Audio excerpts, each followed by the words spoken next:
माँ की कोख एक मंदिर है, शिशु उसकी दिव्य प्रतिमा, और यदि दिव्य संतान चाहिए तो साधना करनी होगी। तो पहले 3-4 महीने आपके काफ़ी डिफ़िकल्टी में गुजरे थे और वो एक एंजाइटी का बड़ा कारण बना हुआ था। एक चिंता का माहौल घर में बना हुआ था, तो वो क्या कारण था, क्या विशेष चीज़ थी?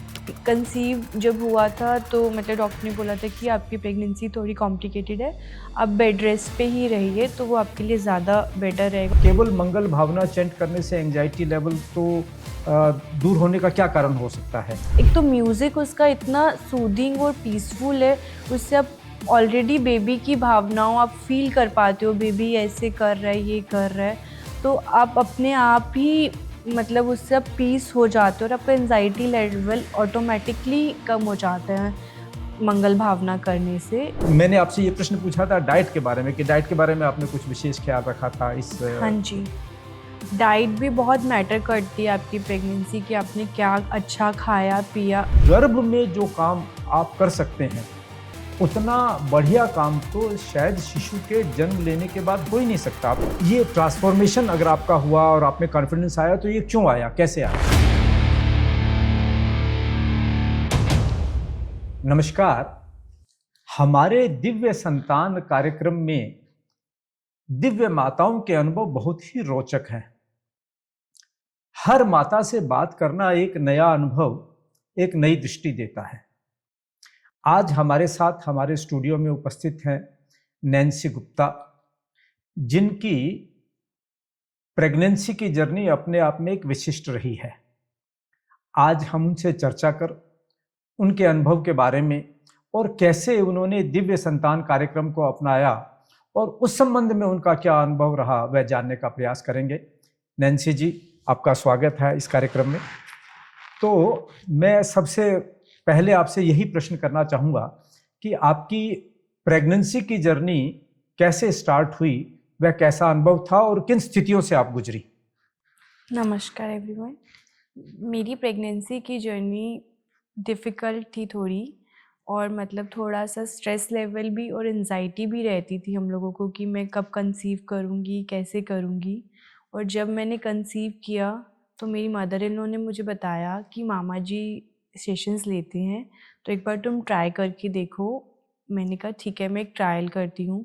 तो मेरी फर्स्ट सेशन जब मामा जी से काउंसलिंग का हुआ तो मैंने उसमें उन्होंने मुझे मंगल भावना और उन्होंने अपने सेशंस के बारे में मुझे बताया।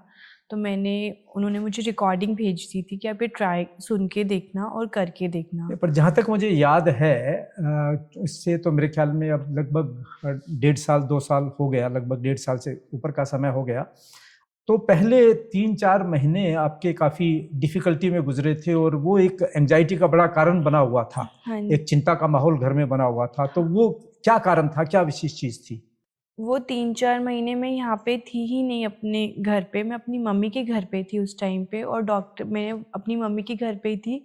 जब मुझे पता चला था कि मैंने कंसीव कर लिया है, तो डॉक्टर ने बोला था कि आपको ट्रैवलिंग नहीं करनी है और मैं वहीं पे ही रही थी और उस टाइम पे मैं रेस्ट पे ही थी। तो फिर मैं जब यहाँ पर आई, तब फिर मैंने उसके बाद मेरी मदर इन लॉ ने मुझे बताया, तो मैंने सेशन का काउंसलिंग स्टार्ट की थी। आपको डॉक्टर ने बेड रेस्ट के लिए क्यों कहा हुआ था? क्या विशेष कठिनाई थी, यदि आप शेयर करना चाहें तो, जिसके कारण से, क्योंकि मुझे ध्यान है उस वक़्त मुझे बताया गया था कि आपको बेड रेस्ट बताया हुआ है और आप भी घर से बाहर नहीं निकल रही थी। हाँ जी, मैं डॉक्टर ने मतलब कि कंसीव जब हुआ था तो मतलब डॉक्टर ने बोला था कि आपकी प्रेगनेंसी थोड़ी कॉम्प्लिकेटेड है, आप बेड रेस्ट पे ही रहिए तो वो आपके लिए ज़्यादा बेटर रहेगा और ट्रैवलिंग थोड़ा दूर था, तो इसीलिए मैं वहीं पर ही थी और मैंने ट्रैवल नहीं किया और था। फर्स्ट प्रेगनेंसी थी। हाँ, this was my first pregnancy, so इसीलिए हम लोग ने। तो ये ट्रैवलिंग तो आपको नहीं करनी थी, वो तो एक चलो एक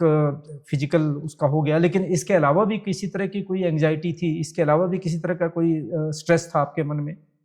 हाँ, मतलब क्योंकि कंसीव बहुत मुश्किल से हुआ था तो इसीलिए मतलब वो एंग्ज़ायटी और स्ट्रेस तो माइंड में था कि सब स्मूथली प्रेगनेंसी चलती रहे, कोई दिक्कत और अभी प्रेगनेंसी के टाइम पे और नहीं आ जाए, तो ये स्ट्रेस और एंग्ज़ायटी रहती थी माइंड के अंदर। हाँ, तो नहीं मुझे ध्यान है जब आपकी मदर ने मेरे से संपर्क किया था और फिर मेरी आपसे बात हुई थी और मैंने आपको इस पूरे कार्यक्रम के बारे में बताने का प्रयास किया था और उसके बाद आपने इसको प्रारंभ किया था। तो आपकी यह जब दिव्य संतान की जर्नी प्रारंभ हुई तो आपने कैसे प्रयोग किए और इस जर्नी से आप कैसे गुजरी? मैंने मतलब कि सेशंस, मतलब जो ये ऑडियो क्लिप थी ये हमने स्टार्ट की थी स्टार्टिंग से 5 मिनट, ये मतलब 10 मिनट्स की रोज़ सुनते थे। और उसके बाद मतलब कि हम लोग एवरी डे मेरी मॉर्निंग ही इस सेशन से ही स्टार्ट होती थी। मैं उठते ही पहले ये ऑडियो क्लिप स्टार्ट करती थी मंगल भावना, और यही अपने बेबी को भी ट्रांसफ़र करती थी कि ये 9 भावनाएं उसके अंदर ट्रांसफ़र हो, और यही मेरा रहता था। और इससे मुझे बहुत एंजाइटी लेवल भी मेरा धीरे धीरे कम होना शुरू हुआ था और स्ट्रेस लेवल भी कम होना शुरू हुआ था, और इसी से मुझे हैप्पीनेस मिली थी। अपनी मेन हैप्पीनेस वाज दिस मंगल भावना ओनली इन माय प्रेगनेंसी। तो ये मंगल भावना से आपका एंजाइटी लेवल दूर हुआ, इसे थोड़ा सा आप और स्पष्ट करेंगे कि केवल मंगल भावना चैंट करने से एंजाइटी लेवल तो दूर होने का क्या कारण हो सकता है? क्या आपका बेबी कनेक्ट हुआ या आपके अंदर कोई कॉन्फिडेंस आया? ये ट्रांसफॉर्मेशन अगर आपका हुआ और आप में कॉन्फिडेंस आया तो ये क्यों आया, कैसे आया? बिकॉज़ मैं मेडिटेट करती थी और मैं कनेक्ट कर पाती थी, इसीलिए मेरे अंदर मुझे वो अच्छा लगता था मंगल भावना, कि मैं उसको सुन के अपने बेबी से कनेक्ट कर पाती थी और मुझे भी स्ट्रेस लेवल कम होता था कि हाँ, मुझे लगता था मेरा बेबी ठीक है, फ़ाइन है, और मेरा भी रूटीन मतलब कि उसकी वजह से अच्छा रहता था। तो आप आपकी दिनचर्या उस वक्त क्या रहती थी, कैसे प्रयोग करती थी, कितनी बार प्रयोग करती थी इसको? मैं बेड रेस्ट पे ही थी, तो मेरी मतलब सुबह उठते ही मैं एक बार करती थी, उसके बाद मैं अपना जो भी और स्पिरिचुअली हनुमान चालीसा जो भी अपने करती थी। सुबह और शाम को 2 बार ज़रूर करती थी, सोने से पहले और उठते ही मैं ज़रूर करती थी इसको। मैंने एक बार आपसे, मुझे ध्यान है कि नवकार मंत्र का प्रयोग भी करने को बोला था, हाँ लेकिन जी। वह शायद आपसे नहीं हो पाया था। हाँ जी। तो एक्चुअली मतलब हम लोग गुप्ताज़ हैं, तो ऐसे नवका मंत्र मामा जी ने बोला था कि आप इसको करना। मैंने कोशिश की थी, ऐसा नहीं है, बट मैं इतना उसमें डीप फ्लो में नहीं जा पाई थी, जितना हनुमान चालीसा और गायत्री मंत्र में जा पाती थी। तो उन्होंने यही कहा था कि कोई बात नहीं, आपको इट्स बेसिकली हमारा पर्पज़ है, हैप्पी रहना है आपको मैनिफेस्ट करना है, मेडिटेट करना है, ये नहीं कि आपको नवकार मंत्र ही करना है। तो इसीलिए मैंने मतलब स्पिरिचुअली बहुत कनेक्टेड रहा मेरा पूरा प्रेगनेंसी की जर्नी, जिससे मुझे बहुत हेल्पफुल हुई, और मैंने ये फील भी किया कि मेरा बेबी भी स्पिरिचुअली कनेक्टेड अभी भी है। ये प्रश्न हमसे कई लोग करते हैं कि आप अपने कार्यक्रम में बेबी कनेक्ट करवाते हैं, तो बेबी कनेक्ट करवाने का फायदा क्या? अगर कोई मदर बेबी कनेक्ट कर लेती है, बेबी से प्रेगनेंसी के दौरान बात कर लेती है, बात तो डिलीवरी के बाद तो करेगी, तो मान लो अगर उसने प्रेगनेंसी में बात कर लिया तो उससे क्या फायदा होने वाला है? तो आपको लगता है कि बेबी कनेक्ट करने से कुछ फायदा है? बहुत ज़्यादा फ़ायदे हैं, फ़ायदे नहीं, बहुत ज़्यादा फ़ायदे हैं। मतलब जब बेबी मेरे सामने आया, तो मुझे लगा कि हाँ, यही बेबी मैं जो फ़ील कर रही थी, और एग्ज़ैक्टली वो मेरे सामने है, और मैं उसको देख के इतना अच्छा फ़ील किया कि हाँ, जो मैंने सोचा था, फ़ील किया था, तो वही चीज़ है। और एक और चीज़ है जो मैं शेयर करना चाहती हूँ इसमें, कि मैंने पूरे अपनी जब मेडिटेशन करती थी, मैनिफेस्ट करती थी कि मुझे बेबी गर्ल हो, और मतलब बट सब बोलते थे कि बेबी बॉय होगा, बट आई ऑलवेज मैनिफेस्टेड कि I should get a baby girl. And the time of the delivery doctor asked me like what are you expecting, I was like a girl, and within few seconds only doctor told me it's a girl. That was such a miracle. I thought कि हाँ, मेरी सारी manifestation और meditation भगवान ने सुनी, और मैं सच में मुझे गर्ल चाइल्ड हुई है। और वो जैसा मैंने उसको इमेजिन किया था, वो वैसी ही थी, और मतलब मेरे लिए एक ड्रीम कम ट्रू था कि मेरी बेबी एकदम हेल्दी एंड हुई है। That was such a miracle for me. तो अभी अभी तो बेबी आपकी हो गई है, तो अब तंग करती है? नहीं, नहीं, मतलब बिल्कुल भी, वो बहुत काम एंड पीस है, touch wood. She don't sleep whole day, but in the night she sleeps very peacefully and nicely, and I also think all this because of the meditation and the Mangal Bhavana I did with Mama Ji. That's why she's that kind of girl, and she's very sweet and calm. ये बातें तो हमारे साथ दूसरी divine mother's ने भी share की हैं कि लिटिल बेबी के स्लीप क्वालिटी में बहुत अंतर है और बच्चा डिस्टर्ब नहीं है, रोता नहीं है, बहुत ज़्यादा हैप्पी चाइल्ड रहता है। हाँ। और ऐसा नहीं है कि सारी रात जगाता हो। तो हम्म। आपको तो मम्मी पापा के रूप में कितना जागना पड़ता है रात को? टचवुड वो बहुत अच्छे से सोती है रात को। Even she is a breastfeeding, exclusively breastfeeding child, still she sleeps very nicely whole night and she don't disturb me a lot. मतलब कि बहुत ये अच्छे से सोती है। नहीं तो बच्चे मदर्स बोलती हैं कि ब्रेस्ट फीडिंग चाइल्ड है, हर थोड़ी थोड़ी देर में वो, बट उसके अंदर ये चीज़ मुझे भी लगता है ये बिकॉज ऑफ मैं अभी भी मेडिटेशन करती हूँ जितना मुझसे हो पाता है, और उसकी हेल्प मुझे दिखती है उसके अंदर, वो उतना मेरे साथ तो हेल्प अब बेबी को भी आप कुछ प्रयोग करवाती हैं या बेबी के अंदर भी आप अभी कंटिन्यू कर रही हैं कि किस प्रकार से उसको मैं करना? बेबी के साथ ये प्रयोग करती हूँ, मतलब कि when she is sleeping and मतलब उसके सर के ऊपर हाथ रख के कि ये काम है, ये पीस है, she is a powerful soul, happy soul, and she should get everything whatever she wants in her life, and each and every member of the family is loving her and caring for her. This is the main thing I manifest for all the time for हर.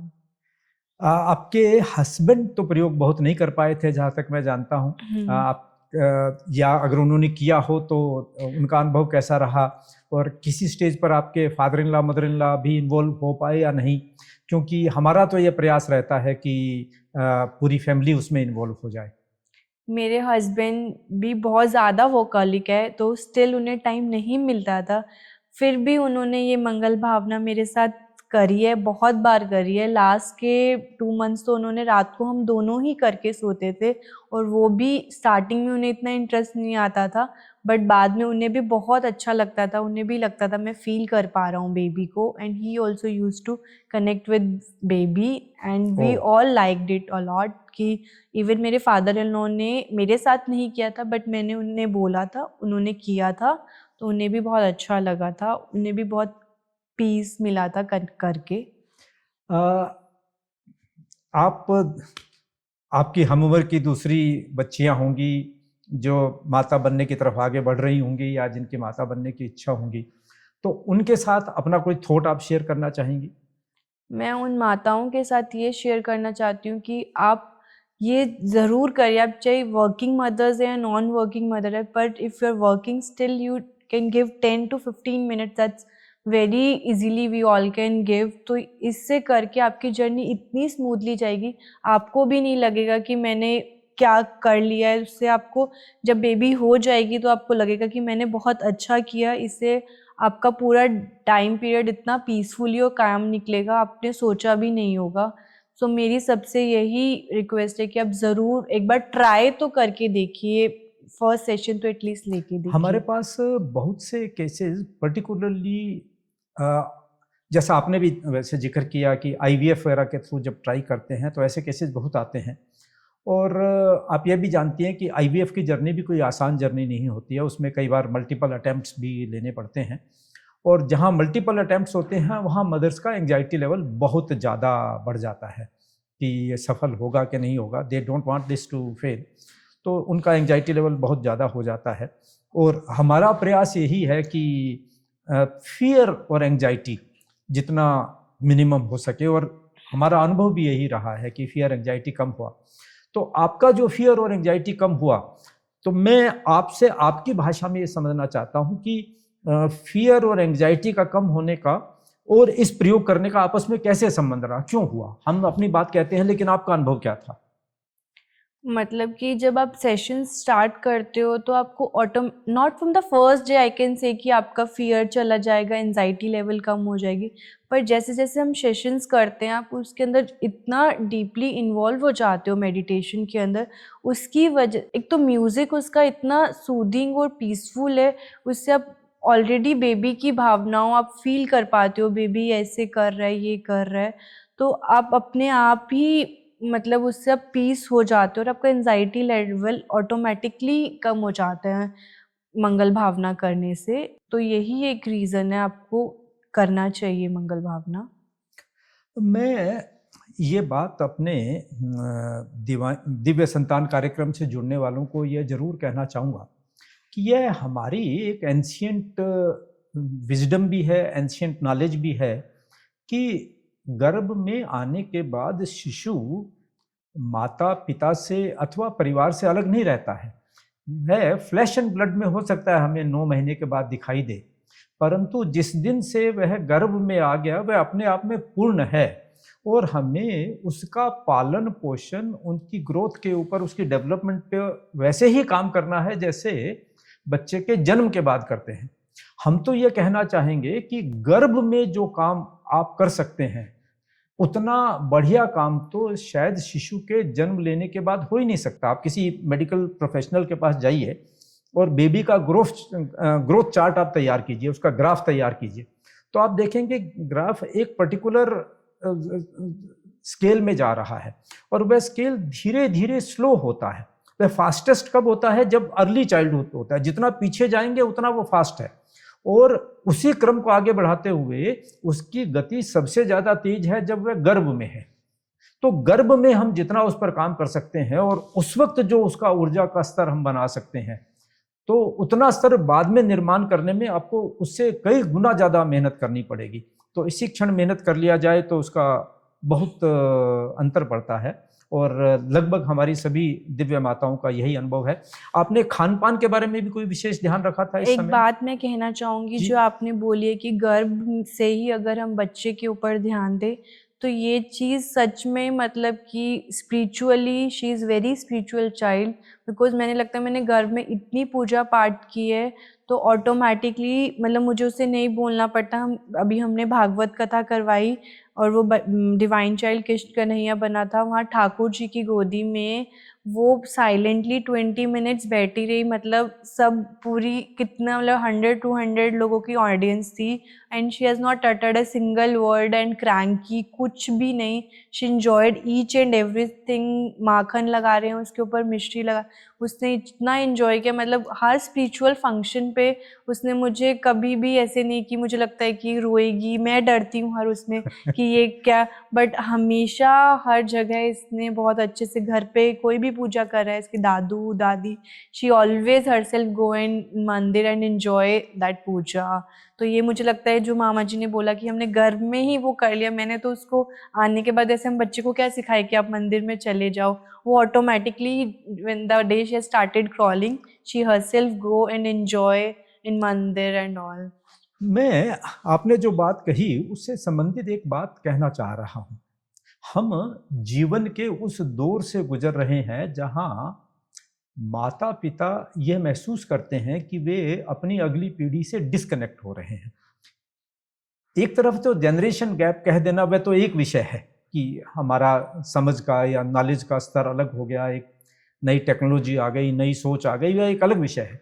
लेकिन otherwise भी वो connected महसूस नहीं करते हैं। और मुझे कोई इजाज़त दे कहने की कि वो कनेक्टेड इसलिए महसूस नहीं करते कि गर्भावस्था में जो कनेक्ट हमारा इस्टेब्लिश होना चाहिए था, जो लव एंड अफेक्शन ट्रांसमिट होना चाहिए था, जो बॉन्डिंग इस्टेब्लिश होनी चाहिए थी, वो शायद नहीं हो पाई। और यदि वो हो तो फिर उसका इफेक्ट बहुत ही लॉन्ग लास्टिंग होगा, डीपर होगा और बहुत ही वह स्मूथ होगा। तो इस चीज़ के लिए भी कि हम अपनी अगली पीढ़ी के साथ कनेक्टेड रहें, हमारी बॉन्डिंग बनी रहे और वो बहुत डीप रूटेड हो जाए, इसके लिए भी ज़रूरी है कि हम गर्भ के समय ही बच्चे के साथ अपने आप को कनेक्टेड महसूस करें।